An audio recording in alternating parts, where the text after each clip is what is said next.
Good morning. It's the Being Your Own CEO Success Circle, and maybe it's afternoon or evening for some people.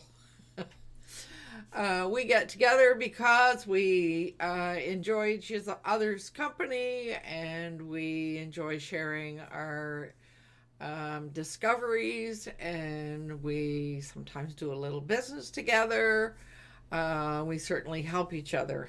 And that was the conversation just as we were leading up to going live was thank yous going on for one member sharing some important information with another. So I'm LowellAnn, and my website is Being Your Own CEO, and I like to help solopreneurs who are developing online businesses and or their websites. So let's see. I'm going to go the other way around. I'm going to ask the last person on to introduce himself this morning. So go for it, Vivek. Namaste. My name is 𝐃𝐨𝐧'𝐭 I am proud to share my belief with Steve Jobs and Leonardo da Vinci, who said, "Simplicity is the ultimate in sophistication." I aim to bring time-tested wisdom and happiness together into your business and life by unifying, simplifying, and amplifying simple technology and tools. Wake Technology is my company. Together, let us wake up our potential. That's our topic today. Yes, our potential. Right on. So glad you made it this morning, Vivek. We were a little bit worried that you might have got caught up in the time change. No, I noticed that the most of America and Canada have changed their times, because I read a news article about some Google products having some difficulty with the daylight time saving, and they didn't change apparently. So it became a news item. So Right. Oh dear. It's an interesting world we live in, isn't it? Right on. So, Fred, would you like to introduce yourself? We know that Fred is going to give us a presentation this morning, but maybe you would like to keep those separate.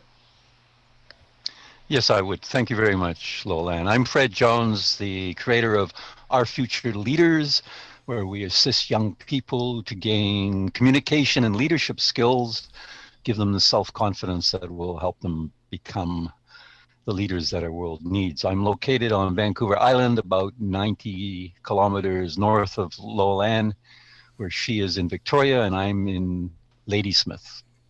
And it was cool this morning. It was -1. It's now up to 1 degree and apparently going up to 10 degrees. So, and sunny, which is nice. Like the sun. I couldn't agree more, Fred. Boy, yesterday's sunlight was a real mood lifter, wasn't it? Yeah. Okay, David, do you want to introduce yourself? Hello, I'm Dave Flannery with Affordable Websites for Small Businesses. We are going through YouTube to our website and broadcasting very fine. Everything seems to be working, volume and everything. As of right now, we have no one in chat, so turn it back over to you and Fred. Right on. So, yeah. So,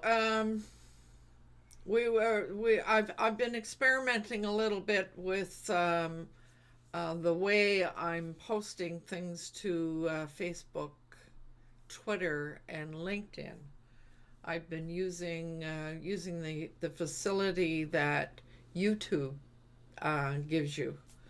So just as an experiment to see how that goes. So anyway, so I want to thank you, Fred, for offering to take the reins this morning. You're going to talk about achieving your fullest potential. So take it away, Fred. Thank you very much, LowellAnn. I'm going to share my screen and click present. And just check that you are seeing my screen and Yes, not we are. my speaker notes. Yeah, we're seeing your screen. Okay. For some reason, it's decided I want to start on my last slide, so I'm going to have to scroll through to my. All right. Oh dear. So, yeah, I thought I had it on my first slide. It looks like the last slide anyway. So today's topic is achieving your fullest potential. And I think that resonates with solopreneurs because those are the audience that really we're aimed at today anyway, at this success circle. And by adapting an attitude of continual self-improvement and learning 3 crucial communication skills, you can achieve exceptional results. And I'll start by sharing a story. Ban Ping is a fellow I know in Singapore, and he shared this story with me 2 days ago on Sunday. And he said, and Ban Ping he was a solopreneur, and he's an accountant. And he worked very hard when he started, from early morning until late at night. And he went to work before the sun was up and only got home late. And he said most of his neighbors were already asleep by the time he got home. And he did this 7 days a week. And he was struggling to earn enough to support his family. He then learned crucial communication skills. And he said that changed his life. He now works less hours, earns more, and has his own accounting firm. He has people working for him. So he shared this story with me, and I thought that was very appropriate because I believe that these skills can impact all of us. So the key point of this presentation is that the impression you make on others is more important than your technical knowledge. So let me repeat that. The impression you make on others is more important than your technical knowledge. And this presentation is based on a book written in 2020 by Steve Herz, which says, don't take yes for an answer. And when I read this book, I thought, we were talking about communication on one of the success circles, and I thought this sort of takes it to another level. So that's why I suggested I wanted to share what I saw and learned in this particular book. And according to Steve Herz, he says research conducted by the Carnegie Foundation, when it comes to success, your ability to connect with others is 85% more important than your know-how. If you don't know how to communicate your message effectively, people won't see the value in your ideas. And he states you can learn skills that can transform you into the most compelling person in the room using what he calls the 𝐾𝐽 technique. And the 𝐾𝐽 technique combines authority with warmth and energy to help you engage people from the moment they meet you. That way you can create an authentic and compelling first impression. So let's look at the 𝐾𝐽 technique. So as noted, the A stands for authority. And one element that he covers is the use of your voice.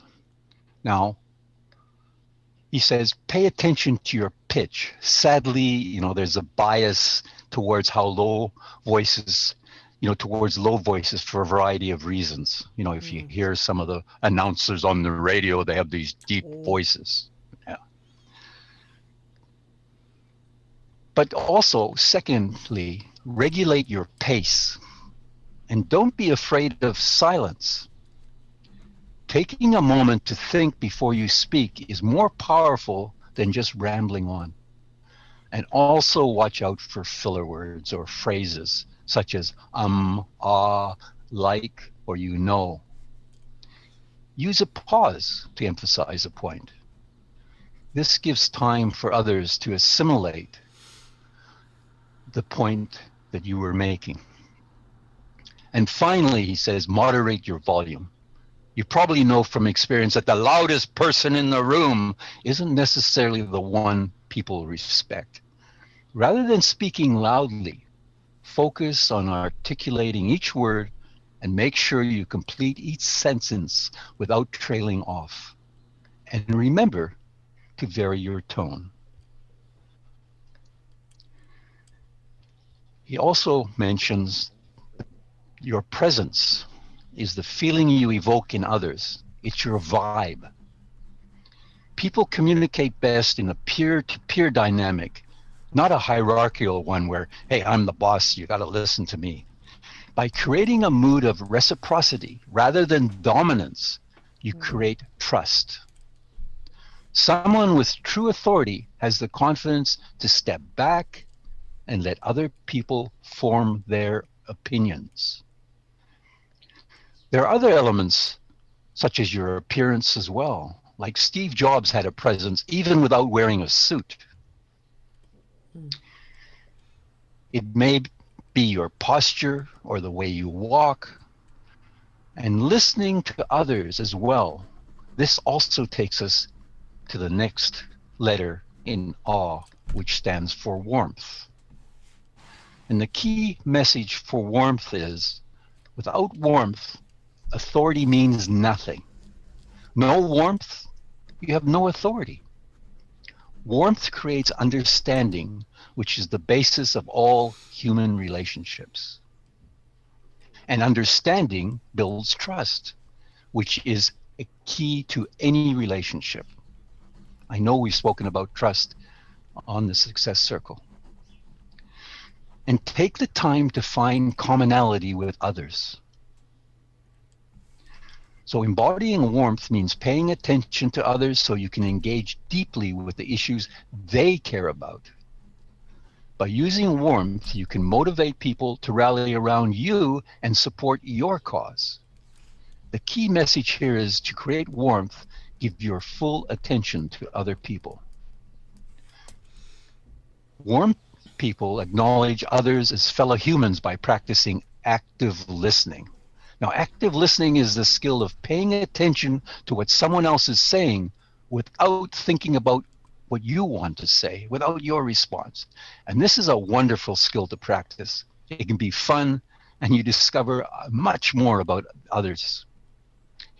Active listening gives you insight into people's wishes and concerns. This supplies you with information about problems that need solving, which puts you in a position to help them. And the third tool in awe is energy. Energy equals influence. Energy combines conviction in your message with enthusiasm, and it's the quality that sets awe into motion. If you believe deeply in what you are saying, your audience will be swayed to agree with you. This only happens if you are present, fully engaged in the moment, and authentic. So you shouldn't try and fake being enthusiastic. Emotional connection is what gives energy its power. So energy and warmth go hand in hand. The key message here is to use energy effectively, focus on the needs of others. Motivate them to believe in your cause by making it relevant to them. Infectious energy will motivate others to take an interest in your ideas. And the more energy you have, the more power you have to influence, to illuminate, to educate, and to engage. So the ability to learn these 3 communication skills to achieve your fullest potential and take responsibility for your success, it's not easy to do on your own. But authority earns you respect, warmth wins you trust, and energy motivates people to follow you. One approach that Steve Herz suggested in his book is to ask trusted colleagues direct questions about where you could improve. And most importantly, to be receptive to their responses. And here I'll add that I belong to 2 organizations where this type of feedback is available, and that has changed my life just like it has changed Ban Ping's life in Singapore. It can be a wonderful journey of self-discovery and self-fulfillment. So I'd like to open it up now to any questions you may have. Wow, that was an interesting book, obviously. So I couldn't agree more about the energy, especially. I mean, if you connect with somebody who's just sort of monotone, you just kind of never go. You just don't want to go any further, do you? Yeah. So David, can put you to sleep. Yeah. David. You said you had 2 places that helped you with this. What were they? Well, they still are, because I still belong to both of them, Toastmasters and Agra Speakers International. I am a big fan of Agra Speakers International. They are the people that I went to visit in Portugal in 2019. It is a non-profit. It's free compared to Toastmasters, which costs money. And they have a different mission, and I love their mission and what's going on with them. So I would suggest, this was the thought that came to me, is that if you are interested, we just set up a club in Canada, although it's not only Canadians. It was chartered on the 14th of February, which is Valentine's Day this year. But if any of you are interested in visiting, it is at our time here, 8 a.m. on the West Coast, 10 a.m. on Central Time, and I'm not sure what time that would make it. We have people around the world. We have in our club there's about 9 Canadians, 3 Americans, 2 Indonesians, 1 or 2 Indians from India, 1 lady from Nepal. And we have a fantastic time. It's unbelievable. I can't believe how, but you could experience it because you'll see the feedback, and that is the key. That's the secret. You give a presentation. So if you are interested in just looking at it, you're most welcome. I can send you an invitation, a Zoom meeting, and you can watch and say, hey, this is something I want. I would suggest, if you like it, don't join us, start your own, and I would help you, because I'm the ambassador for Canada for Agra, and I got all the material, all the information, and it's not difficult. Please. I mean, I'd help you. Yes, please. Yes, please. Okay, I'll send you the invitation. Just watch. Just come on Saturday morning, watch, and say, hey, this is for me, or no, I wouldn't be able to do that. But I'll tell you a story about one person. She's from Peru. She's in Cincinnati, Ohio. She first came and said, do I have to turn on my camera? We said, no, you don't have to. Yeah. She didn't even turn on her mic. She just watched for 3 weeks. She'd never turned on her camera. If you come on Saturday, she'll blow you out of the water now. And she's only been for a couple of months. She says it's changed her life. She was, only reason was she came, she's doing a university course in human resources, and she had to give a presentation. And she said, and I want to do well. We helped her with her presentation, not only during the meetings, but she gave it twice at the meeting before she gave it to her professor. She got 99% Cool. on her presentation. And she says this has changed her life. She's giving us a testimonial. She's giving us a video testimonial for how much it has changed. And it's only been a few months. I mean, it's quite remarkable. So, yeah. So I would welcome you. So I'll send the two of you the Zoom meeting. Just watch. And I would suggest you could set up a club for solopreneurs. I mean, that would be fun. Set up, invite some people in solopreneurs and do it, because you have a lot in common and you can help each other and do. The techniques are quite wonderful and it's free. Doesn't cost a thing, which is the really big plus in my opinion. Especially when it's on Zoom. I mean, there's no overheads, and it's based in Eastern Europe, in European Union. That's where it's registered as a non-profit. Oh, really? Yeah. So, David, you still have your hand up. Does that? Oh, he forgot to take it down. Well, other places the host takes it down. I'm sorry. Once I speak, they click it off, and I'm in the habit of that. So I'm sorry. I should know better. However, when I started this, when I offered this, I had no clue that I would be talking about aggro or Toastmasters.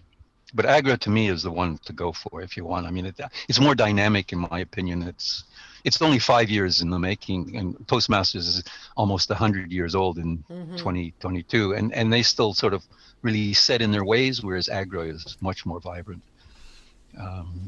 So I had no idea I would talk about this until I started working on the presentation a couple of days ago, and I said, oh, I liked the book, but now I look at it and say, wow, there's a way of helping people to achieve the awe, the authority and the warmth and the energy in your presentations, which makes you fulfilled. I mean, it really has changed my life, and it changed Ban Peng's life in Singapore, and a lot of others too. So any other questions? The communication part. I guess the other piece that I really related to all three parts. Certainly the warmth. That's how human connection happens, isn't it? Yeah. So, but it strikes me that the authority piece, the pace, the pitch, the pace, the volume, and all of those ums and ahs. Vivek and I were looking at the text from last week's Success Circle. I went, oh my goodness, look at all those ums and ahs. The auto-generated transcript on YouTube. All right. Well, we have in Agra, we have counter, and it's a great task to do yourself. If you do ahs and ums, makes you so aware of it, and other people aware of it. It's quite amazing how it can change you by just counting other people's ahs and ums, and it makes you aware of it. And it's quite amazing. I still get them, even though I've been doing this stuff for years. They still count mine and say, "Fred, you had so many ahs and ums." Oh, sorry. Or if you overuse the word, basically, I want to tell you basically, and eventually you say you're not listening. You say, how many times is this person going to say basically? So those are filler words as well. My filler words is so. Mine too. That's the one that catch me on. So. Yeah. So One. We're noticing that you have a different background this morning, Jay. Are you pointed in a different direction in the same room? I am 90 degrees different. Yeah. I wanted to get some of the sunlight for Aha. spring. So I moved my desk from this way to this way. So, and I mean, I got rid of one desk and got that. Love and- the on-air sign, Jay. Yeah, exactly. Put the on-air sign off back in the camera perspective and stuff. So, well, spring cleaning, if you will. Oh, and I got my lights back. My old lights from my old office, which have been in my garage for like photo shoots, product shots and stuff. I brought them back in. So I've got one here and I have one here, and it's the only two things that are lighting this room right now. Right on. Yeah. So Jay, you have done lots of training in the past as a radio announcer. So do you what reaction do you have to what Fred was sharing? Well, when Fred was mentioning, I wasn't sure what agro was, but it's agra. AGORA, agora. Agora. Some people okay. say, but it's not. It's agora. Oh, They okay. really slapped me on the wrist saying, "Fred, you're pronouncing at agora." No, I'm getting mixed up now. Yeah. But they slapped me on the wrist so many times because I did videos for them, and they said, "One thing, you're saying agora wrong. You're saying agora, not Oh, okay. agora." Yeah, because I thought you said agro, like as in like aggressive. Oh, Yeah, no. Sounds like a great group to join. So Agra is in from Greece, where they used to have a place in like the Parthenon where people would speak, Mm-hmm. and it was called the Agra, and Mhm. that's where the Agra speakers come from the Greek place where Okay. they used to meet to speak. So in And terms of meetings. filler words, what the conversation was going, I was taught to have pauses in replacements to so, that kind of thing. And I find that it's a much better way, and it kind of makes the flow of your conversation a little bit better, because when you pause, it's like a dramatic pause, if you will. So, I remember my science teacher, my grade 8 science teacher, would always pause her last word. I found it quite effective to get the point across. It can also be distracting if they do it all the time. Yes, exactly. Yeah, but it made me like science. She did. I find that she did her job. In But terms I of, think it's very hard to do, isn't it? you have to consciously be doing it, but unless you've done it your entire life, and that's just the way you speak. I find that speaking live is like on a stage or in an audience is a lot more challenging than what you might think, and not so much having a large audience in front of you, because I personally think that that's totally cool, but it's more being self-aware of what you're saying to them, and being even more aware when you say so right. I find that my stop word tends to be right, and then a follow up with an okay. I was watching some of my old videos last night for a marketing reason, and I found myself saying right all the time. Somebody even said I do that often, and they thought that it was cute, as her words. So, okay, right. But I think it's not a big deal. I mean, these are human quirks. It makes up our DNA as to who we are. And if someone wants to count my ahs and ums and whatever other stop words, awesome. That means they're paying attention to me. And as an only child, that's really important. There's one Hollywood actor who is known for his use of the word all right. That's right, Matthew McConaughey. Yes. All right. It almost defined him in his early movie career. People would come up to him and say, "Hey, All right, all right, all right. And I think that film was the quintessential last day of school in high school. I think that was the from the 70s and 80s and 90s. The only difference is the clothing. I think everything else was pretty much the same. Well, I think the key, sorry. Go ahead, Fred. I think the key to communication is to avoid distractions from what your message is. Mm-hmm. If you use a lot of filler words, it might be distracting, but it doesn't mean you shouldn't use any filler words. I mean, I agree with what Jay said.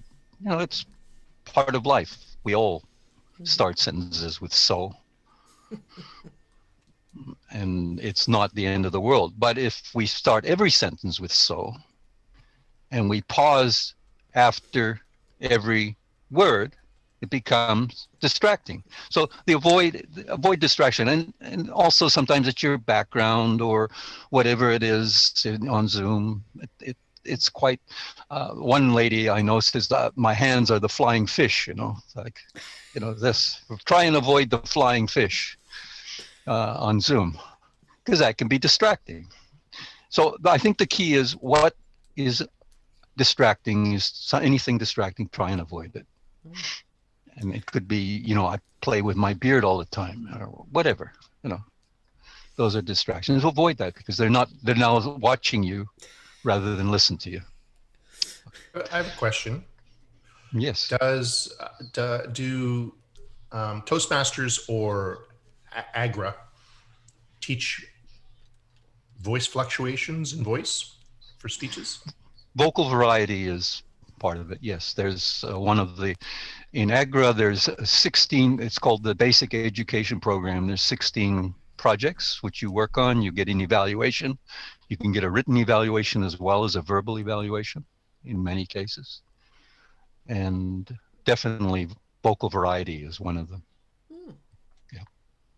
And the state of Toastmasters today, with the world being, Zoomific and virtual, how are they surviving these days? I'm not sure. I suspect, and I hear rumors, but I don't pay a lot of attention to what's going on in the overall community.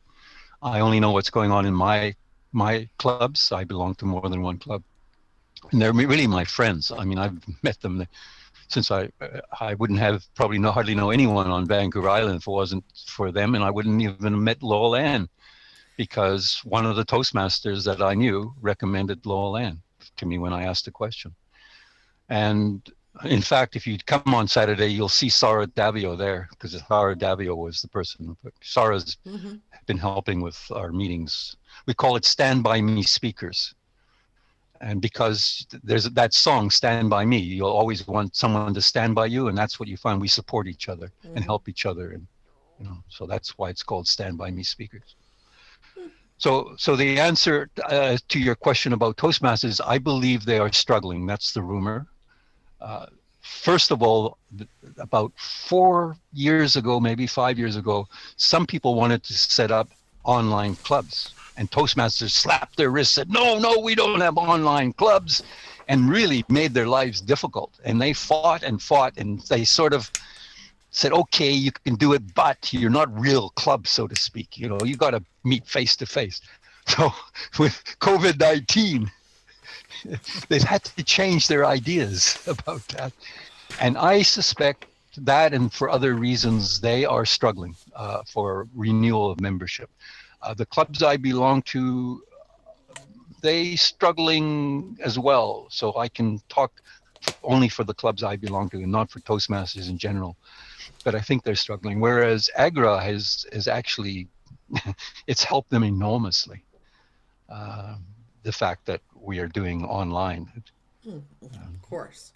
Because the international, I mentioned, I don't know if you heard, Jay, that the club we set up on the 14th of February, we started in around October, just introducing. We have 20 members, which is remarkable, of which about 9 are in Canada, 3 are in the United States, 2 are in Indonesia, a couple are in India, One's in Nepal, one in Ukraine.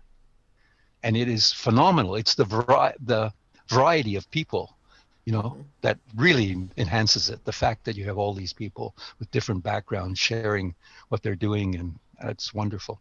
I come away so enthusiastic. I say, this is fantastic. What's going on here? Right.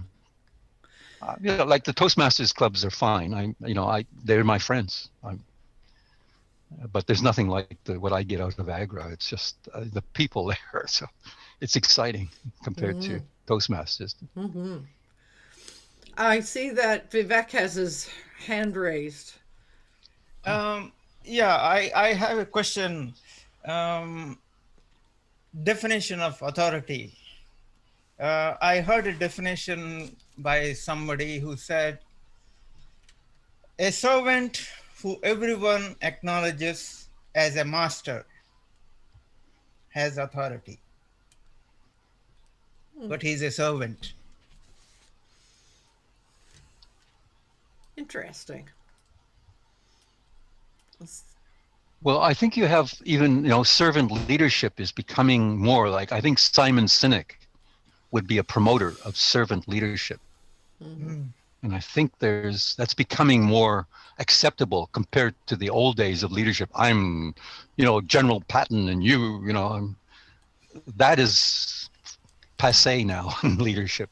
Leadership is, I mean, my favorite definition, if you, and it's an old definition, I think it's been attributed to John Quincy Adams. If you make people dream more, learn more, do more, and become more, you're a leader. And that means a lot different than, hey, do what I tell you. You're working with people.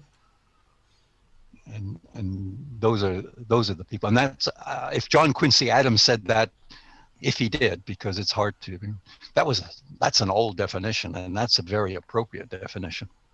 Working with a person, helping them dream more, learn more, do more, and become more. Mm-hmm.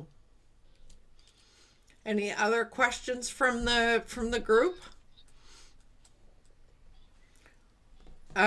When you were talking about vocal variety, what came up in my mind is how I know I listen to CBC radio a lot.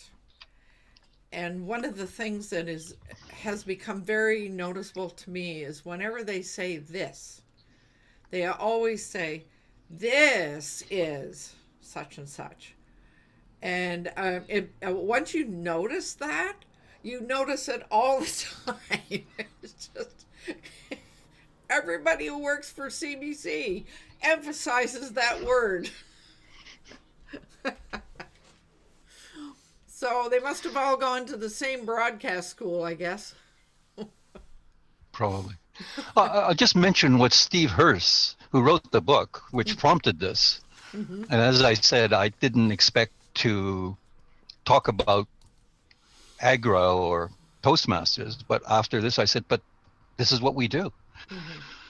Mm-hmm. He's a talent agent and a career advisor, and he's president of a consultancy group to help with continuous professional improvement for people, and he's represented over 200 television and radio personalities throughout his company, and that's what he's noticed working with all those people. That's why he wrote this book, and it's 2020, so it's a relatively recent book. Mm-hmm. I'm not saying it's the end all and be all, but it sort of took communication to another level that I hadn't really realized I liked, so that's why I thought it might be of interest to solopreneurs. Absolutely. Because it does say, you know, unless you can communicate, your technical skills, whatever field you're in, they're not important. I mean, you know, 85%, as that study said, is, you know, your communication skills. Yeah, I think Toastmasters has a great opportunity here to do a little bit of a marketing shift, if you will, to address people online, meaning it's like, how do you talk to a camera as opposed to in front of a person? So if they can adapt almost, I don't know, maybe make a course using, of course, sponsored by, where they can, literally build a course on how to speak effectively in front of a webcam. That might be a good idea.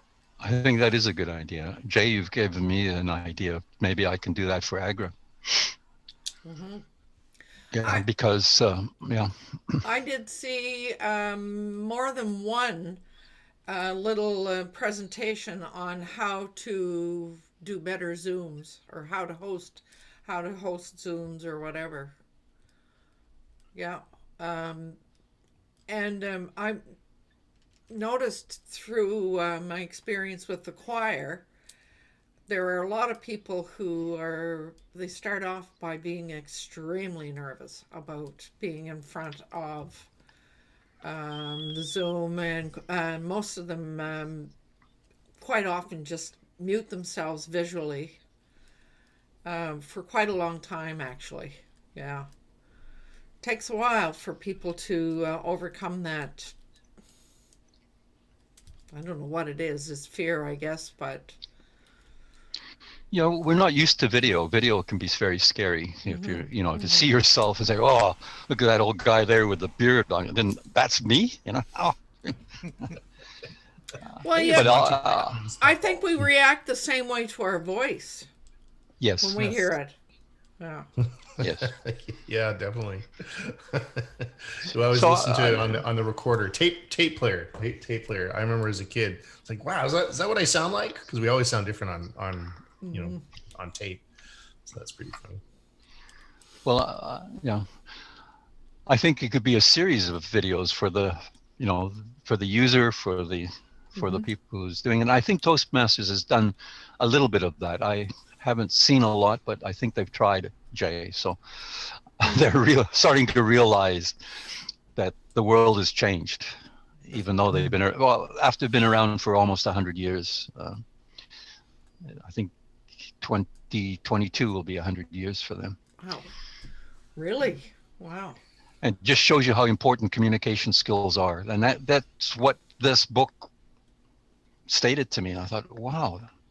And then listening to Ban Ping on Sunday, what he said, how it has changed his life in Singapore.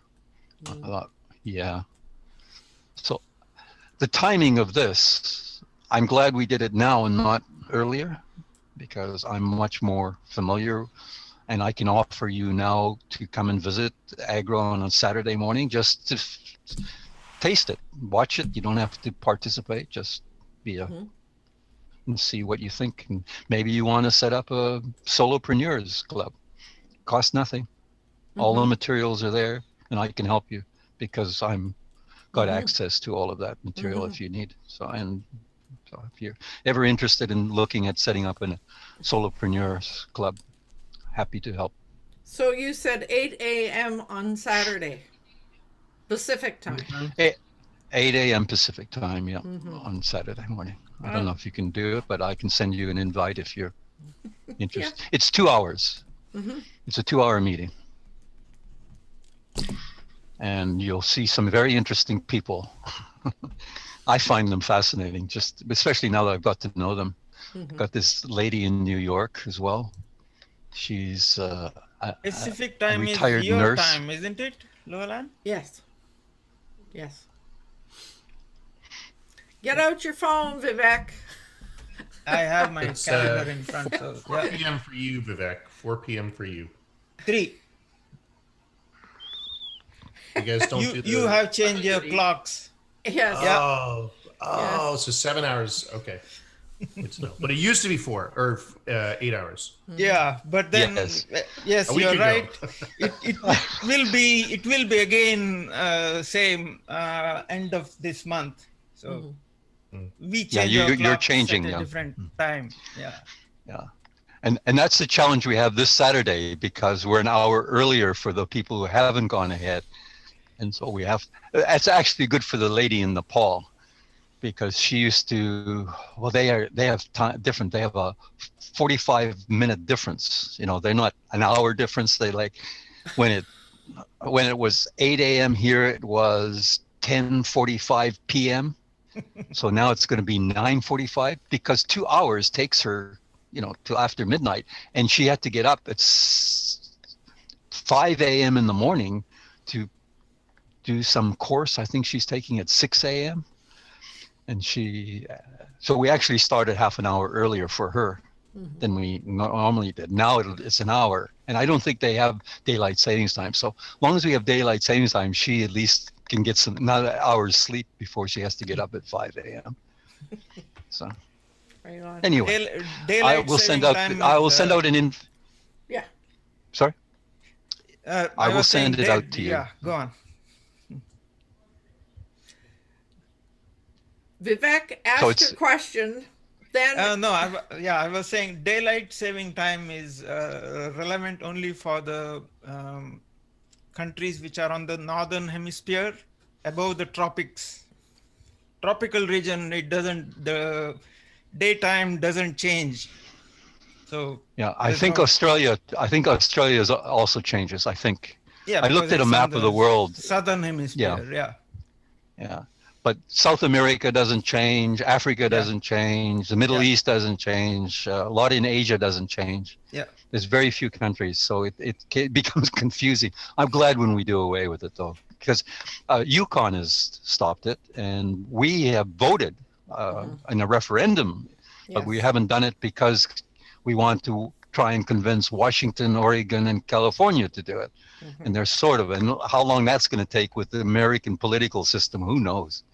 No one can seem to agree about anything there. So, okay, no more political stuff. Hey, I resemble that remark. oh, I apologize. I forgot Don't worry, to all our American members. All right. So I'm looking at the time here, and just want to give anybody a chance to have the last word. I usually ask Fred to give the last word, but maybe he might feel uncomfortable giving the last word this time. So I don't know if one of the others would like to give the last word before we end for this morning. That would be Jay, I think. You- He has often pretended to be Fred in the past. You're nominated, Jay. Well, Vivek, I didn't know you were a bus driver.